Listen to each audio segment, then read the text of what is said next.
परमेश्वर के नाम का महिमा होने पाए। एक और बार परमेश्वर के वचन से कुछ बातों को आपको कहने के लिए मैं चाहूँगा। मेहरबानी से आप अपने वचनों को निकाल करके, बाइबल को निकाल करके उन वचनों को मेरे साथ खोल कर पढ़ने के लिए भी कोशिश कीजिएगा। परमेश्वर में सहायता करने पाए। जरूर जो है आज हम बाहर नहीं निकल पाते हैं, बाहर जाके कुछ करने के लिए सोचते हैं लेकिन हम कर नहीं पाते हैं, क्योंकि बाहर जो है उस प्रकार का समस्या है। कोरोना वायरस के चलते सारे लोग परेशान हो रहे हैं। इसके चलते पूरा सरकार जो है सारे लोगों को घर के अंदर बंद रहने के लिए कर दिया है, इसलिए बाहर नहीं जा पाते हैं। लोग जो है कई बार जो है सोचते हैं हमें चर्च जाना है, लेकिन आज चर्च बंद पड़ा हुआ है। पादरी लोग जो है कई बार जो है आपको बुलाए होंगे, चर्च में आइए, चर्च में आइए। चर्च में आने से आपके जीवन में आशीष है, आप वचन को सुन सकते हैं, प्रभु में बढ़ सकते हैं। इन तमाम बातों को आप सुनते होंगे, लेकिन चर्च जाने के लिए आप उतना इच्छुक नहीं थे। लेकिन आज शायद आप चाहते होंगे चर्च में जाकर के पादरी साहब के मुंह से परमेश्वर के वचन को सुने, लेकिन आज नहीं हो पा रहा है। परमेश्वर के नाम को महिमा आने पाए। लेकिन एक बात को आप कर सकते हैं, आप बैठ करके, आप जहां हैं अपने परिवार सहित मिल करके, आप अकेले होकर के प्रार्थना को कर सकते हैं, प्रार्थना कर सकते हैं, बाइबल का अध्ययन कर सकते हैं। इसके लिए आप समय को निकाल सकते हैं। प्रार्थना का नाम लेते मुझे एक बात याद आ रहा है। एक कहानी है, ये हकीकत नहीं है। एक व्यक्ति जो है प्रार्थना करने के लिए परमेश्वर के पास गया, उसने प्रार्थना किया। परमेश्वर ने उसका आवाज सुन करके परमेश्वर पूछा, तुम्हारा क्या बातें हैं, तुम्हें मुझे क्या करना है, तुम बताओ मेरे लिए, तब मैं तुझे उस बातों को पूरा करूंगा। बहुत खुश हो गया जवान, तुरंत जो है कहा ठीक है ठीक है, हम थोड़ा सा सोच के बताएंगे। सीधे घर पर गया, जाके अपनी पत्नी से पूछा, परमेश्वर जी इस प्रकार की बातों को कहा है, जो मांगेंगे उसको देने के लिए वायदा किया। तुरंत जो है पत्नी जो है कई सलाहों को दी, लेकिन परमेश्वर कहते समय एक और बातों को कहा था, तुम जो कुछ मांगोगे उसका 2 गुना चीज या बातें मैं पड़ोसी को भी दूंगा करके परमेश्वर ने कहा था। इसको और परेशान हो गया, इसके मन में जो है ये व्याकुलता हो गया, मुझे एक मिलेगा तो बगल वाला को 2 मिलेगा। अगर मैं एक घर मांगू 2 घर जो है हो जाएगा उसका, ये तो बर्दाश्त नहीं हो सकता है।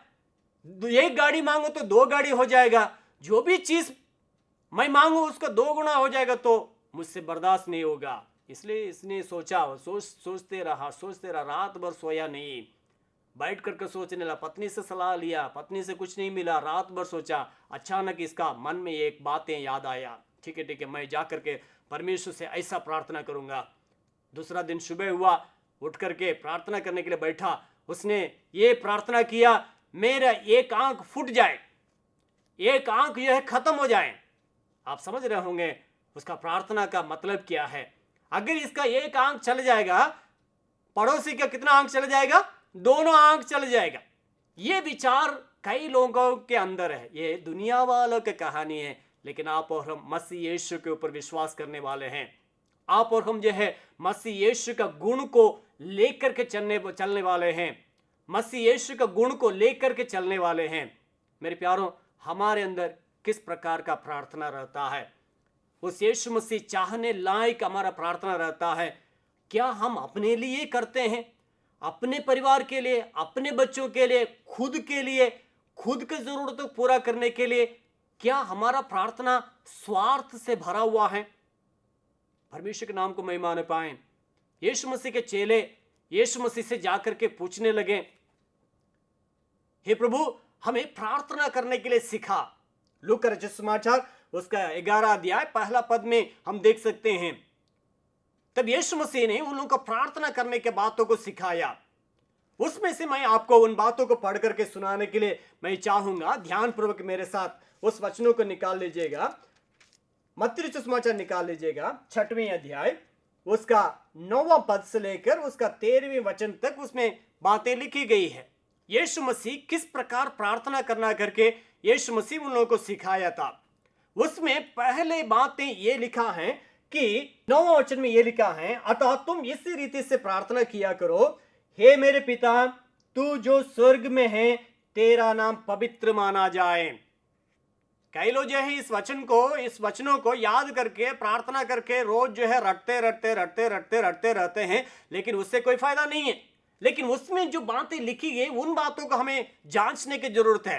पहले लिखा है, हे प्रभु तेरा नाम पवित्र माना जाए। इसका मतलब यह है, हम जब प्रार्थना करने के लिए बैठते हैं, पहले परमेश्वर के नाम को महिमा करना है, परमेश्वर को स्तुतिया और आराधना करना है, परमेश्वर के नाम को बड़ाई करना है। उन बातों को परमेश्वर का वचन में हम देखते हैं। यीशु मसीह प्रार्थना सिखाते समय में यह कहता है कि तू जो स्वर्ग में है तेरा नाम पवित्र माना जाए। पहले उनके नाम का महिमा, जो परमेश्वर जो स्वर्ग में है उस परमेश्वर के नाम का महिमा करना है। दूसरी बात क्या लिखा है, तेरा राज्य आवे, तेरी इच्छा जैसे स्वर्ग में पूरी होती है वैसे ही इस पृथ्वी पर भी हो।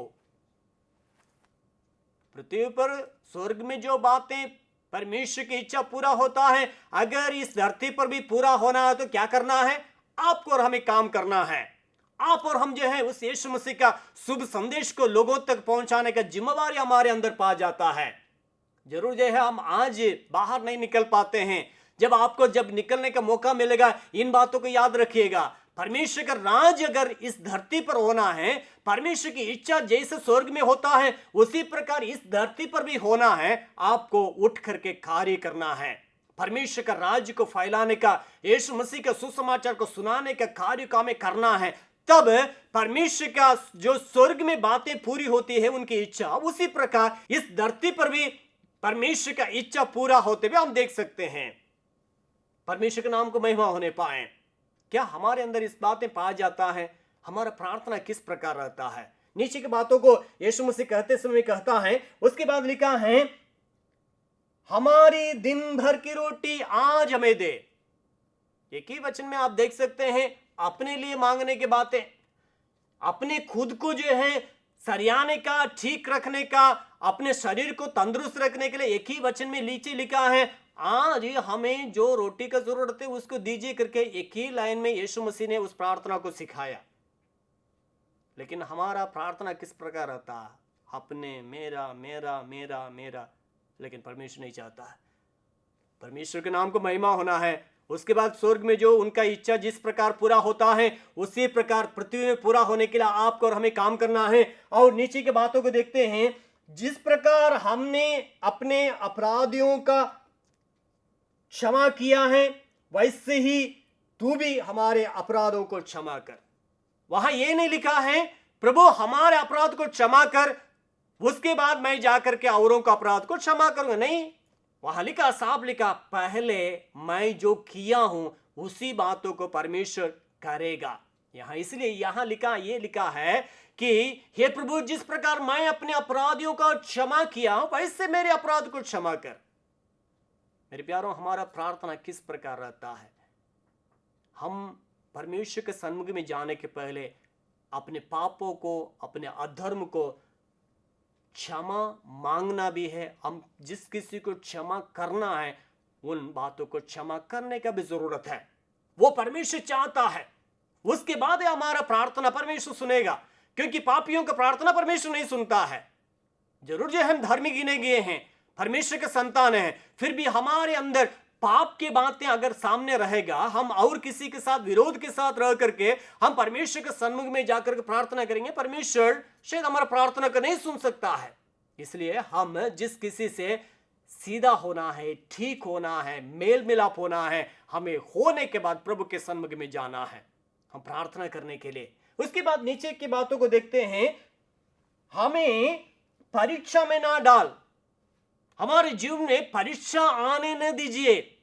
जिस किसी का परीक्षा आता है वो व्यक्ति पाप में गिरने की संभावना है। पाप में गिरने के बाद वो परमेश्वर से अलग हो जाता है। परमेश्वर और उनके बीच में जो रिश्ता है वो टूट जाता है। शैतान वही चाहता है आपका परमेश्वर का रिश्ता सही ना हो, इसलिए आपको परीक्षा में डालता है। इसलिए यीशु मसीह सिखा रहे हैं, तुम प्रार्थना करते समय एक प्रार्थना करना है, हे प्रभु मुझे परीक्षा में न डाल, परीक्षा मेरे सामने आने ना पाए। परीक्षा मतलब पाप करने की परीक्षा। उस बातों से हमें बचाइए करके यहां लिखा है, हमें परीक्षा में न ला परंतु बुराई से बचा। और नीचे भी वही बातों को लिखा है, क्योंकि राज और पराक्रम और महिमा सदा तेरे ही हो। राज और पराक्रम महिमा उनका ही होना है। परमेश्वर के नाम को महिमा होने पाए। हमारा प्रार्थना किस प्रकार रहता है? क्या हमारा प्रार्थना सारी बातें परमेश्वर के भावता हुआ रहता है, या हमारा स्वयं को हमारे लिए खुद के लिए रहता है? यीशु मसीह भी न केवल वो प्रार्थना को सिखाया, यीशु मसीह करके भी दिखाया। यीशु मसीह ने प्रार्थना करते समय औरों के लिए भी प्रार्थना किया, आपके लिए मेरे लिए भी वैसे यीशु मसीह ने प्रार्थना किया। यूहन्ना रचित सुसमाचार 17वें अध्याय में एक वचन को आपको पढ़ करके मैं सुनाने के लिए चाहूंगा। यूहन्ना रचित सुसमाचार 17वें अध्याय, उसमें यीशु मसीह ने कहा है, उसका 20वें पद में लिखा है, मैं केवल इन्हीं के लिए विनती नहीं करता परंतु उनके लिए भी जो इनके वचन के द्वारा मुझ पर विश्वास करेंगे। चेलों से यीशु मसीह बातचीत कर रहे हैं। बातचीत करते समय में पिता परमेश्वर से अपने चेलों के लिए विनती करते समय में आने वाले विश्वासी लोगों के लिए, चेलों के द्वारा होने वाला विश्वासियों के लिए, आपके लिए मेरे लिए भी यीशु मसीह ने विनती किया। क्या हमारा प्रार्थना किस प्रकार रहता है? कई बार हम जो भी परेशानी में है उसी के लिए प्रार्थना करते रहते हैं, मेरे लिए, मुझे सुधार, मुझे ठीक कीजिए, मेरा जिंदगी को बदलिए, मुझे आशीष दीजिए। नहीं, हमारा प्रार्थना स्वार्थ से भरा हुआ कभी भी नहीं होना चाहिए। हमारा प्रार्थना स्वार्थ से भरा हुआ कभी भी नहीं होना चाहिए। इस बातों का एक एक विश्वासी याद रखने की जरूरत है। अय्यूब के जीवन में भी उसी बातों को देखते हैं। अय्यूब 42वें अध्याय 10वें पद में लिखा है, जब अय्यूब औरों के लिए, अपने दोस्तों के लिए, मित्रों के लिए जब प्रार्थना किया, परमेश्वर अय्यूब का स्थिति को परिवर्तित किया, उनके जीवन में परमेश्वर आशीष को लाया। क्या हमारा प्रार्थना किस प्रकार है? दुनिया की बातों के लिए प्रार्थना करते हैं, या परमेश्वर का राज इस दुनिया में आना है, परमेश्वर का इच्छा इस दुनिया में पूरा होना है? कौन सा विचार, कौन सा बातें हमारा प्रार्थना में पाया जाता है? हम खुद को सोचने की जरूरत है। हमारा प्रार्थना में परिवर्तन आना चाहिए। हमारा प्रार्थना कभी भी स्वार्थ से भरा हुआ नहीं होना चाहिए। हमारा प्रार्थना औरों के लिए होने की जरूरत है। परमेश्वर का राज इस दुनिया में स्थापित होने लायक की प्रार्थना हमारा मुंह से निकलने की जरूरत है। परमेश्वर चाहता है, क्या हम अपने प्रार्थना में सुधार को लाएंगे? परमेश्वर चाहने वाला प्रार्थना करने के लिए हम कोशिश करेंगे। परमेश्वर उस प्रकार का अनुग्रह को आपके देने पाए। धन्यवाद। प्रभु आपका आशीष दे।